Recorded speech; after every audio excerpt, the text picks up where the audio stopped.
Hello friends, আজ বানিয়ে দেখাবো তালের ক্ষীর বা তালের পায়েস। এটা কিন্তু একটা ভীষণই মজাদার রেসিপি। তো চলো কিভাবে বানাচ্ছিস দেখে নেওয়া যাক। প্রথমে দেখো একটা নারকেল নিয়ে নেওয়া হয়েছে আর একটা কালো মতো তাল নিয়ে নেওয়া হয়েছে। নারকেলটা কিন্তু আমি কুড়ে নিচ্ছি, দেখো। তো নারকেলটা আমার কুড়া হয়ে এসছে, আমি অর্ধেকটাই কুড়ে নিয়েছি।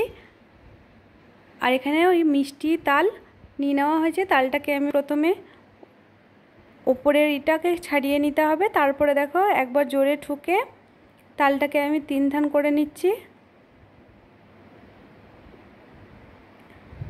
এই তালটাকে কিন্তু ঘষে দেখো মাড়ি বের করে নিতে হবে। তো তোমাদের যদি তালটা শক্ত থাকে তাহলে তোমরা একটুখানি জল দিয়ে এরকম করে নিয়ে একবার ঘষে নিতে পারো, তাহলে ঘষাটা কিন্তু খুব তাড়াতাড়ি হয়ে যাবে। তালটা আমার ঘষা এসছে, দেখো আমি ঝুড়িটা তুলে দেখাচ্ছি। ঝুড়ির মধ্যে যেটা লেগেছিল সেটাও আমি তুলে নিলাম। মাড়িটা কিন্তু আমার 1 থালা মতো হয়েছিল।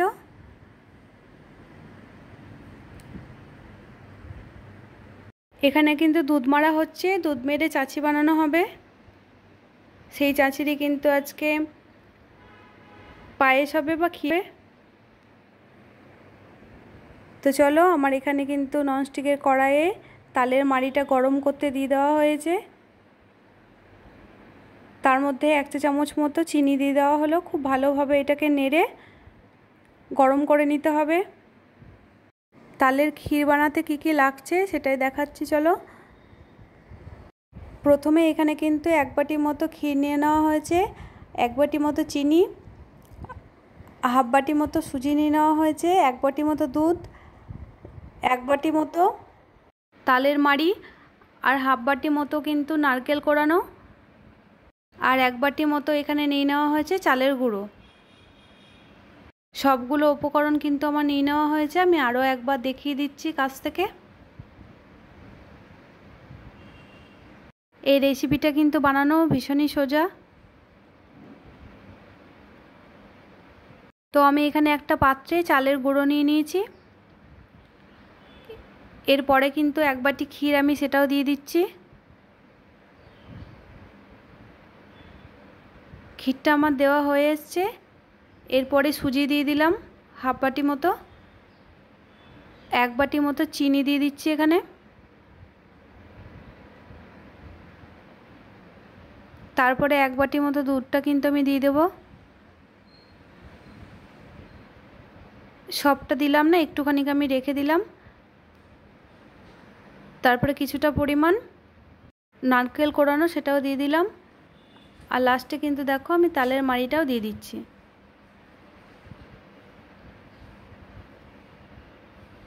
খুব ভালোভাবে সমস্ত উপকরণ মেখে নিতে হবে হাত দিয়ে।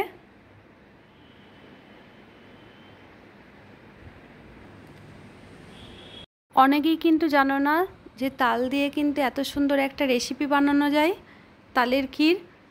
তাদেরকে বলবো বাড়িতে একবার হলেও কিন্তু এই রেসিপিটি বানিয়ে খেতে কিন্তু ভীষণই ভালো লাগবে।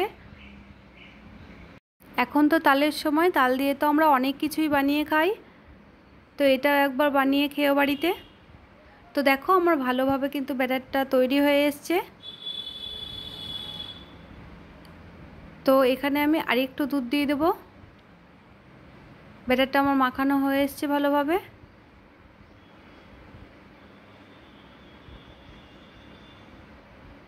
তোমরা চাইলে কিন্তু এতে একটু জলও দিতে পারো, আমি কিন্তু পুরো রেসিপিটাই দুধ দিয়ে করেছি।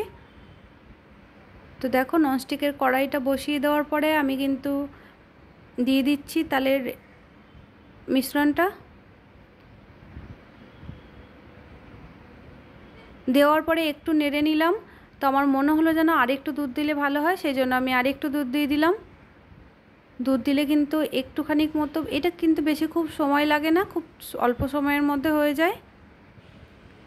তোমরা কিন্তু চেষ্টা করবে এটা দুধ দিয়ে বানানোর।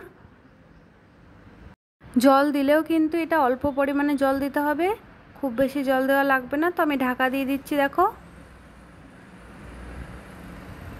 এবার কিন্তু আমি দমটা একদমই কমিয়ে দেব।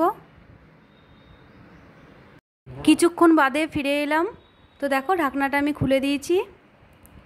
এবার কিন্তু চামচের সাহায্যে আমি নেড়ে নিচ্ছি। তো দেখো এটা দেখেই বুঝতে পারা যাচ্ছে কিন্তু এটা হয়ে এসছে। আমি কিন্তু দেখো চামচের সাহায্যে তুলে দেখাচ্ছি। এই পর্যায়ে কিন্তু এটাকে বন্ধ করে দিতে হবে গ্যাসটা, এর থেকে কিন্তু আর টাইট করা যাবে না। লাস্টে এর ওপরে কিছু বাদাম দিয়ে দেবো। তো চলো আমি কী বাদাম নিয়েছি সেগুলো দেখিয়ে দিচ্ছি। এখানে নিয়ে নেওয়া হয়েছে কাঠবাদাম, কুচি করে নেওয়া হয়েছে কাজু বাদাম, আর কিছুটা পরিমাণ কিশমিশ। আমক্ষীরটা কিন্তু আমি একটা পাত্রে তুলে নিয়েছি আর বাদামগুলো কিন্তু ছড়িয়ে দিয়েছি তার মধ্যে। তো এই রেসিপিটি তোমাদের কেমন লেগেছে কমেন্টে জানিও। এটা কিন্তু ভীষণই টেস্টি একটা রেসিপি। তো তোমাদের এই রেসিপিটি যদি ভালো লেগে থাকে তাহলে লাইক করে দিও, সাবস্ক্রাইব করে দিও আর পাশে থাকা বেলটি অন করে দিও। আজকের মতো টাটা বন্ধুরা।